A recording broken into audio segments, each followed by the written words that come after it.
all of the things. Look, investments, even investments in people,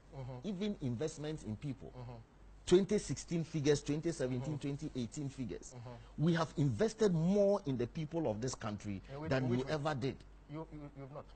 Are you following me? You have not. We have. Well, let me give you. I mean, we've doubled capitation grants, expanded the school feeding program, expanded leave, invested more in social services. We've done free SHS, restored nurses training allowance, restored teachers training allowances. I beg you. Okay, let's track back.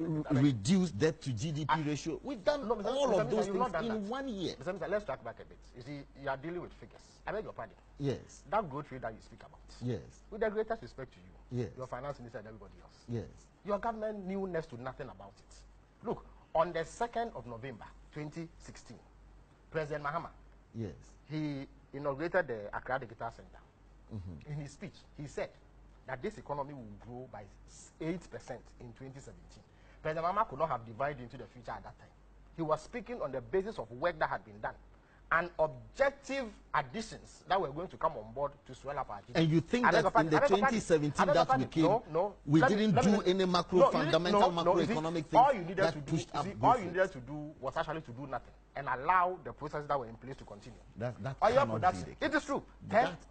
Oil production from the 10 fields, yes, Sankofa fields, yes, is what accounts for our 8% growth. And that is what President Mahama was alluding to. That is part of it. It is not part of it. When you left power, industry growth was negative. And I'm saying that and we pushed industry growth to 17.7% from negative to 17%. Industry. Disaggregate the industry growth.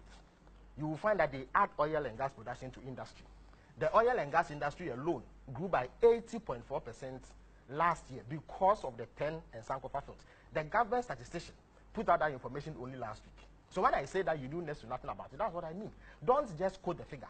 You have not done anything in the real sector to move industry forward. You had Sankofa, you had TEN, because you had car power, you had all those things. Yet industries were shutting down, workers were being asked to go home because there was no power. Workers are being asked to go home as I speak to you. On what basis? When 2 banks collapsed, UT Bank, Capital Bank, 600 workers have gone home. Dr. Baumia told you in 2016 that the way in which you were managing the banking sector, 8 banks were about to collapse. He said that Minister, in 2016. I was fact-checking the information that you put out. Yes. Inflation. Yes. It moved from 19% to 15% in 2016. Read your finance minister's budget of 2017. He acknowledged the downward trajectory of inflation. T-bill rates moved from 24% to 16%. Your finance minister acknowledged that. You speak about investment. As I speak to you, the ranking, ease of doing business index, we have slipped 13 places. In 2016, we moved up 12 places. There's another one that a financial institution in South Africa does. They say best place to invest in West Africa. When President Mahama was president, we were 4th. No, we were 3rd. We slipped to 4th. And then we've slipped to 5th. In the space that you've been in power. Check the investment figures. Every single year we have been in power, it has gone up. I beg your pardon. No, you speak about investing. No, you speak about investing in people. Let me challenge that. Let me land. Okay, you finish. Let me challenge your claim about investing in people. Yes. I beg you, Mr. Minister. Yes. The capitation grants. Yes. The school fees that you speak of. Yes. Yes. When we came to power in 2008, or better still 2009, January. Only 9% of basic school children were fed. That was around 400,000 children. By the time we left office, it had gone to 32%. I want you to give me the percentage of expansion and the actual figures today. National Health Insurance Scheme, go and check the figures in terms of utilization. That is how many times people go to the hospital with the cards. When we left power, it was 30 million. When we came to power in 2008, it was 8 million. Enrollment.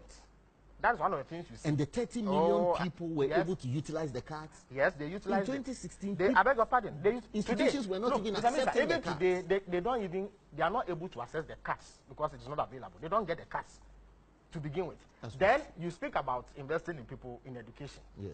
You bandy about a figure of 90,000 as the increase in enrollment. Yes. And say... But that's obvious. That's not bandying. No. I'm telling you, Mr. Minister, you are information minister. Yes. I'm sure you have access to information. Exactly. There is a report. It is called the Education Sector Performance Report. Okay. In the past, they used to print it in huge volumes, but now because of technology, it's available on the website of the Ghana Education Service and the Ministry of Education. Check increase in enrollments between 2010, 2011, and 2011, 2012. It increased by 89,000, which is just 1,000 short. In fact, if you do an average calculation, you will find that in the last 10 years, on the average, enrollment has gone up by 50%. You speak about investment. And it has gone up further when we are in power. You speak about investments in health. Yes. What investments are you talking about? We spent close to $2 billion providing the place where, when people fall sick, they will go and seek health care. One of them is the Legon Hospital, which for reasons best known to your government, you've kept under lock and key. Only last week, your Minister of Health was on air claiming that there were no generators, and that is why the hospital cannot be open. Only for Joy News to uncover that 2 huge generators sit on that particular facility, and certainly if it has not been opened, it cannot be due to these generated matters. So why the transport sector? This morning, Randy read a news item about how Terminal 3 will become what do you call it? Like Delhi's Terminal 3. What does the government know about Terminal 3? The money for it, $267 million, was found. The project started, and all that your government needed to do was actually to do nothing and allow the process to continue. Only yesterday, I got pictures of the whole airport, which has been completed. We did work on the Tamale Airport. We did work on the Kumasi Airport. Show me what work you've done in the aviation sector. In the energy sector, again, President Mahama, when he was solving Dumso, said that we will become an exporter of electricity by 2017 based on the work that he had done. Last week, or is it this week, your Minister of Energy is on record to have said, no, it's a Greco boss. Yes. He is saying that, yes, you've started exporting what do you call it? Electricity. So tell me what additions you've made to generation that enables us to have extra generation capacity to export. You used to claim that when you came in, you paid off the debt you owe to Nigeria Gas. That is not accurate. Only last week, it meant that we owe them $140 million. So we can go for a sector by sector analysis. But when you say that in 1.5 years, you've done more than we did in 8 years, with a greater respect to you, that cannot be accurate. The facts don't speak to it. It is true that 1.5 years is not sufficient time to assess you fully. That is, even if we were to consider the very timelines that you yourselves have given should be overlooked, because you gave timelines. Your president is on record. We've never given timelines. I beg your pardon. Our no manifesto problem. has never said that 100 days will do again, this like please your Google this. 2008 President Akufo-Addo, he said in 2016 that he will transform Ghana in 18 months. That elapses. Yes, he said it. That elapses in June.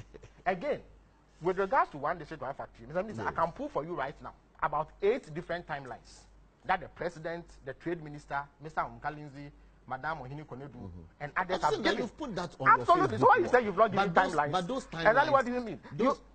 You put it out on your Yes. Facebook wall, Yes. claiming that everything that these people had said contradicted each other. And that it did not materialize. One another. It's not true. Oh, it's how? not true that there were any contradictions in all of those things. I had cause Mr. to take that Facebook when I was on Asempa, and I proved to you that they are not contradictions. No, they are no, not. None of them. Indeed, my post never referred to contradiction. What there are in fact contradictions, but I didn't refer to. I referred to the timelines that you have failed to meet. The president, in August of 2017, at Ikunfi, and I was at Ikunfi only 2 days ago. There's nothing on that land. He said that he was cutting You didn't see the pineapple.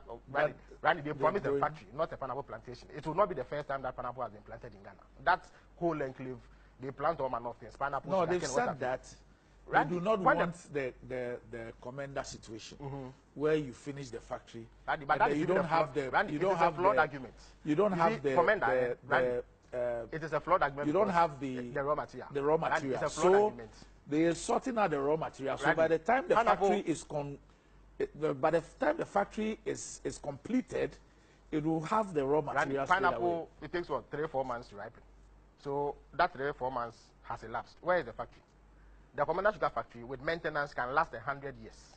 In that 100 years, pineapple can be grown 200 times because it takes sugarcane can be grown 200 times. It takes 6 months to cultivate sugarcane from planting to harvesting. So they can plant sugarcane all they want to operationalize it. They don't want to do it.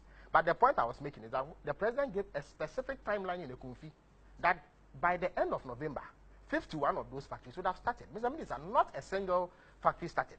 Madam Ohini Konedu, if you Google it today, technology.